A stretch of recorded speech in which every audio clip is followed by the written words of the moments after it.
It has taken months of hard work and careful engineering to make what I'm about to show you, but luckily not from me, as this one was made by George Zargo.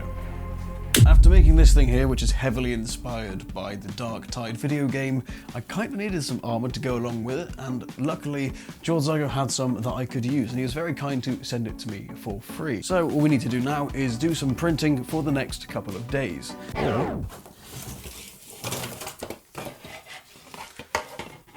Here's one I made earlier.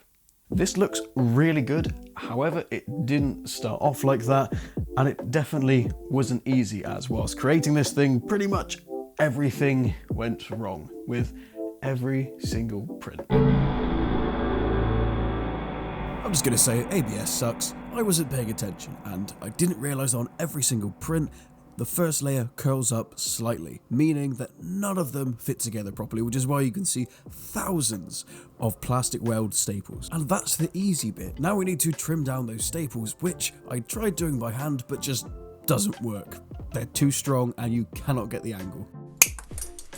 Following this, I had another terrible idea, which kind of works, but also does a lot of damage. Using my new favourite brand of toothpaste, I managed to fill most of the gaps and most of the damage, but to get it all looking decent, I did so much sanding, it could have smoothed over the tensions between Israel and Palestine.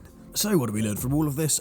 ABS sucks, avoid it. And yes, I could have just bought some more filament and reprinted all of it, but cash rules everything around me. Cream get the money, dollar bill, y'all. There is a hole. Okay. ABS at 15% infill. Not sure what the wall is. I'll put it here. Not BB proof. So if I wanted to use this for just cosplay stuff, everything, including the helmet, would already be done. However, I want to see if I can use it for something a lot more than just that. Meaning, I am going to have to make some bodge job modifications to make that helmet usable. I want to use this kit for Airsoft games, and to do that I need to make sure it's going to protect my face, as teeth are very expensive and I don't want to go blind. So my plan was to cut up an old mesh mask that I have using this template that it comes with, and then weld it into place. A simple plan, but a lot easier said than done, as unsurprisingly this mesh is really tough to get through. But at the cost of 1 hour of my time and some of the skin on my right hand, I got the shape that I needed.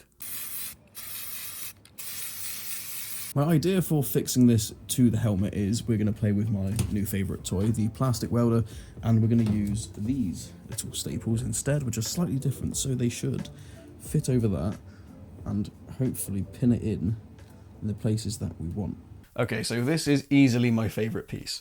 This looks amazing, and it is surprisingly quite comfortable.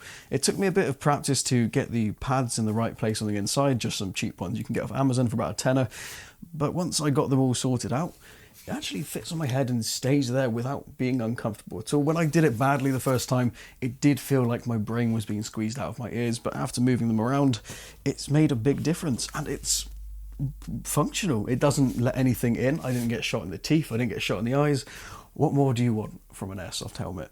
And also the addition of this camera holder here that doesn't completely ruin the aesthetic was a nice little touch by myself. It does need polishing up, I'll be honest. It was a bit of a last minute thing, but being able to stick the camera in there and then wear it and have a good POV is really cool, and it looks good. Like the view that you get when you're using this and playing with it is genuinely quite a good view, and there's no faffing around with it.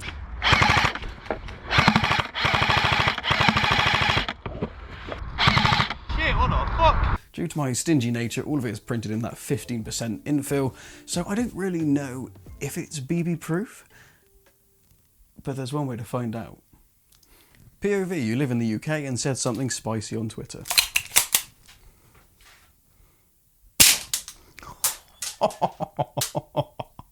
That's not bad. Not bad at all.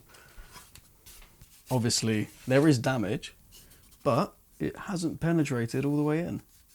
I would definitely say if you're going to print a helmet, do it at a higher infill rate and also with thicker walls, because you don't need to. I'm just cheap and I didn't want to have to buy that much ABS, and I also was running out of time. Although this kit now has more holes in it than originally intended, it looks amazing and I'm really impressed with how it's come out, and George Zargo has done an amazing job of making this. You can see very clearly the level of detail and time and effort that he's put into this, And I'd also like to add there's a couple of things on this file set which I haven't really shown off because I didn't use them. For example, the mouthguard does come away. You can magnetize it so it will just stick to the helmet and then come off again easily. However, seeing as I was using this for Airsoft, I didn't want that to be possible because that mouthguard coming off could mean a trip to the dentist for me and 10 grand gone. To secure all of the armor pieces to myself, I just use elasticated fabric that my mum made. I'm not going to lie, I don't know anything about sewing. And all of it stayed where it needed to be and nothing got in the way. And to be honest with the helmet, I don't even think I need the chin strap. It's not going to go anywhere. If you have a XL head like me, and I mean that quite literally because if I buy a motorcycle helmet, I buy the size XL, just change the size of the helmet pieces all to 110%. That extra 10% should buy you enough room. So if you're in the market for some Warhammer 40k armour, the link is in the description below. Go show George Argo some love. I guarantee you won't find a better set than this. Believe me, I have looked.